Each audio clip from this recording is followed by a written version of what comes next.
If everything in existence is constantly moving, atoms vibrating, neurons firing, emotions fluctuating, time advancing, how can stillness exist at all? At first glance, the idea appears contradictory in everyday thinking. Stillness is associated with inactivity, inertia, or even lifelessness. Motion, by contrast, is associated with vitality, productivity, and reality itself. To be real, we assume, is to be in motion. Yet, this assumption begins to collapse under closer examination. Motion can only be detected relative to something stable. A moving object is recognizable only because there is a background that does not move with it. Without a reference point, movement becomes unintelligible. If everything moved in exactly the same way at the same time, motion would disappear from perception entirely. This paradox forms the starting point of Ibn Arabi's analysis. He argues that stillness is not the opposite of motion, it is the condition that allows motion to appear, unfold, and be perceived at all. This is not mystical symbolism or meditative advice. It is a metaphysical and cognitive investigation into how perception, awareness, and reality are structured. Modern life is defined by uninterrupted activity.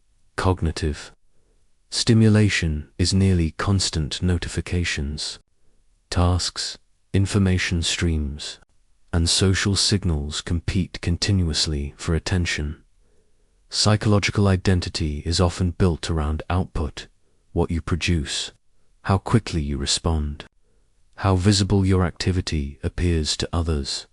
Stillness, in this context, is treated as inefficiency or failure. From a scientific perspective, this condition has recognizable features. Many people operate under chronic sympathetic nervous system dominance, characterized by persistent physiological arousal. Attention becomes fragmented through digital multitasking, reducing sustained focus. Dopamine-driven feedback loops reinforce constant engagement, rewarding novelty and reaction rather than stability. The experiential result is predictable. When activity slows, discomfort arises. Stillness is interpreted as boredom, anxiety, or loss of control. Silence becomes intrusive rather than clarifying. Inactivity triggers restlessness rather than rest. Underlying this pattern is a fundamental misunderstanding. Stillness is assumed to be passive or empty. Motion is assumed to be self-sustaining and inherently meaningful. Ibn Arabi challenges this assumption at its root by redefining what stillness actually is. Ibn Arabi, the Andalusian philosopher and metaphysician who lived between 1165 and 1240, is often misunderstood as a purely mystical or devotional figure. In reality, his work is marked by rigorous ontological analysis.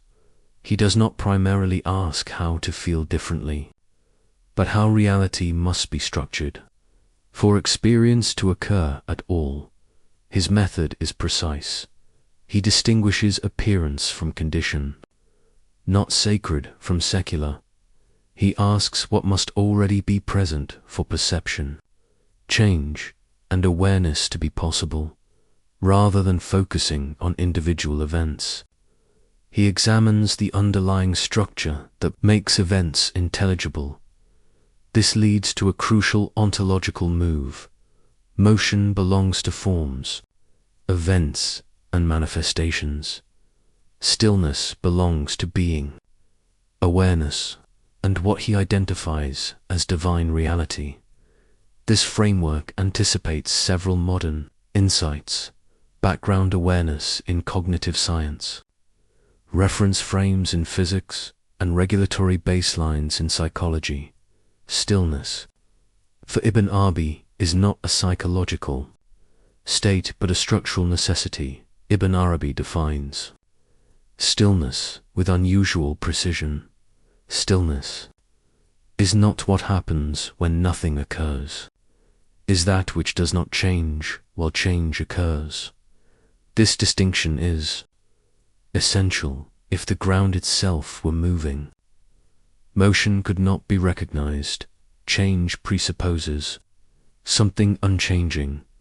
Simple analogies make this clear. A screen remains stable while images move across it. A riverbed does not flow, yet it allows water to move coherently. In both cases, movement depends on a stable structure that does not participate in the motion it supports. Modern science echoes this logic. Neural stimuli are detected against baseline neural activity. Homeostasis refers to the body's capacity to maintain internal stability while external conditions fluctuate without a stable baseline. Regulation would be impossible. The key insight here is that stillness is structural, not experiential. It is present even during intense activity. It does not need to be produced or entered. A common misconception is that stillness is something one achieves after eliminating movement. Ibn Arabi argues the opposite. Stillness is already operative, but cognitively ignored because attention is captured by change. Ibn Arabi makes a further, more counterintuitive claim. Motion does not belong to reality itself, but to how reality appears. Movement is recognized through contrast and differentiation, without perceptual distinction. Motion disappears. Cognitive science supports this view. In predictive processing models, the brain does not passively receive motion. It detects deviations from expectation. Motion is experienced as a difference between predicted and actual input. In this sense, motion is not an absolute property of the world, but a relational event within perception. This has significant philosophical implications. What appears dynamic may be structurally stable. Consider emotional experience. Thoughts and feelings fluctuate constantly, yet there is a persistent sense of I exist that remains unaffected by their content. Emotional turbulence occurs within a stable field of awareness. The critical takeaway is this: stillness is not destroyed by movement. Movement depends on stillness for intelligibility. Without an unchanging background, change cannot be recognized as change. In Ibn Arabi's theology, the divine is not defined as the most active or interventionist force. Instead, the divine is that which does not need to move in order to produce motion. This requires careful clarification. Stillness does not mean inactivity. It means complete actuality without the need for change. Created forms exist within sequence, causality, and time. They change because they are incomplete and contingent. Divine reality, by contrast, is non-sequential and non-reactive. It does not respond to events because it is not conditioned by them. Modern analogies help here. In field theory, observable phenomena arise from stable underlying fields. The field itself does not move in the way particles do, yet without it, no motion could occur. Similarly, conscious awareness functions as a non-reactive background within which mental events arise and dissolve. The insight Ibn Arabi offers is precise. What is most real is not what changes the most. It is what remains while everything changes. Psychologically, Human suffering often arises from identification with mental and emotional movement. Thoughts, emotions, and reactions are treated as the self rather than as events occurring within awareness. This produces chronic instability of identity. From Ibn Arabi's perspective, suffering arises from confusing manifestation with ground. When identity is located in what changes, stability becomes impossible. Anxiety emerges as constant self-updating, driven by the need to manage ever-shifting internal states. Neuroscience offers a parallel explanation. Over-identification with activity in the default mode network reinforces narrative. Self-construction and rumination reduced. Access to meta-awareness limits the capacity to observe mental events without being absorbed by them. Stillness, in this framework, is not emotional numbness. It is the capacity to remain unaltered while experience fluctuates. Stability is not achieved by suppressing motion, but by no longer mistaking motion for identity. Stillness often feels threatening because the mind associates control with activity. Predictive loops and narrative reinforcement provide a sense of orientation. When activity decreases, these structures weaken temporarily, producing disorientation from a cognitive perspective. Stillness removes familiar reference points. The absence of constant self-monitoring can feel like loss. Ibn Arabi identifies this as a paradox. What feels like loss is actually exposure of the real ground. Importantly, stillness does not eliminate agency, it re-anchors agency at a deeper level. Action becomes less reactive and more proportionate. Control shifts from constant intervention to structural stability. This teaching does not translate into a specific meditation technique. It represents a perceptual shift. Change is observed without self-location in change.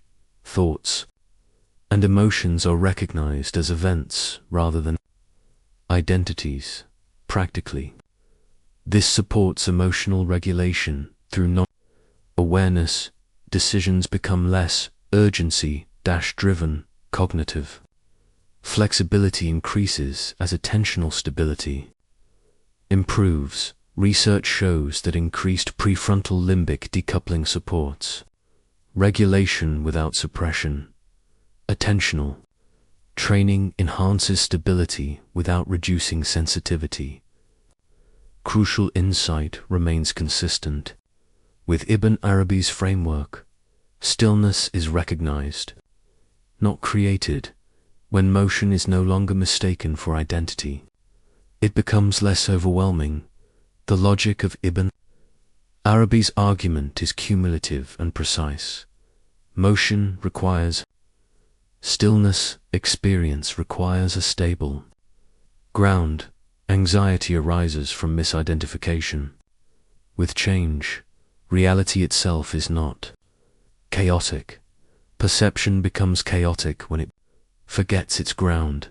Stillness is not something that appears after movement stops. It is what quietly carries every movement that has ever occurred. Changes passes. What allows change remains.